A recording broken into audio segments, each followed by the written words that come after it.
parents, and welcome to Parent Academy. My name is Allison Cottingham, and I'm joined by Selena Bryan. Today, we're going to talk to you about things you can work on with your kindergarten for this month in reading and math. We're going to start with reading. In reading, you've probably heard your child's teacher or even your child talk about sight words.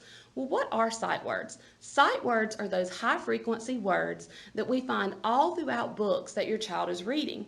And it's important for your child to know those words by sight very quickly so it helps them with reading. Well, some of those words can be tricky, and we're going to call those words heart words because your kindergartner has not learned the letter combination that makes up some of the sounds in that word. But today we're going to learn something you can do to help your child learn those sight words or heart words so that they can name them very quickly by sight when reading. So what can you do to help your child?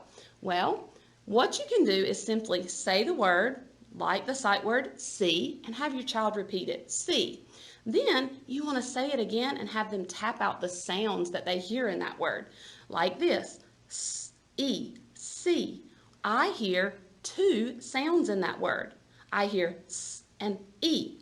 So then you're going to map it so that your child can practice writing it. So when you map it, you heard two sounds, so you draw two lines.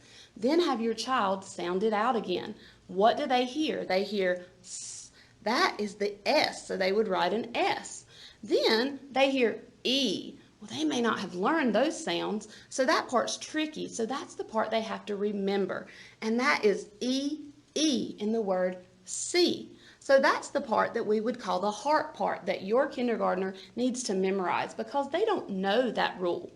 So this will help them practice any of their sight words. You can have them say it, tap out the sounds, map it out, and then write it.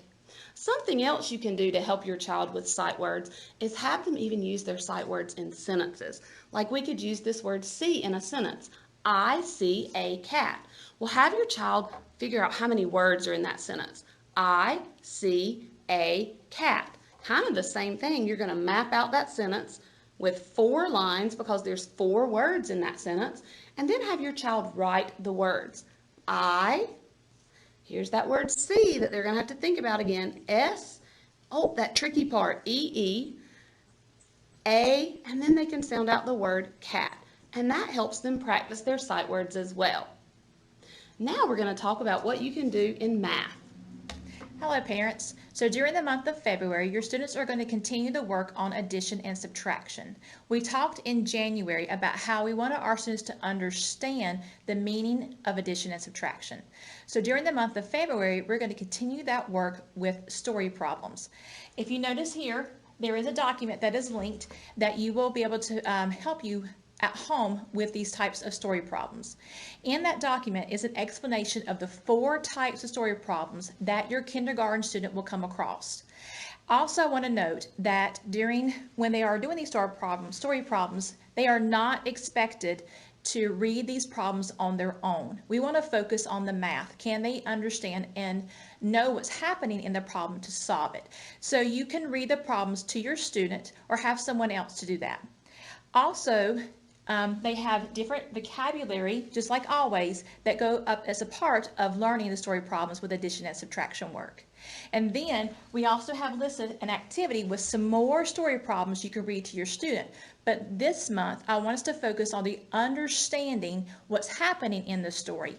And remember, they can solve this problem all kinds of different ways, and it's also listed on your documents. They can solve them with objects if you have things around the house. If you do have any kind of counters or even like cereal or other food items, they can solve it with drawings. Are they able to draw it out and then explain what they did to combine or take away in the problem? And they can also use mental images. They can also act it out if you have some little actors in your house. But there's other ways that they can solve it. But again, remember, just are they understanding and knowing what's happening in the story problem?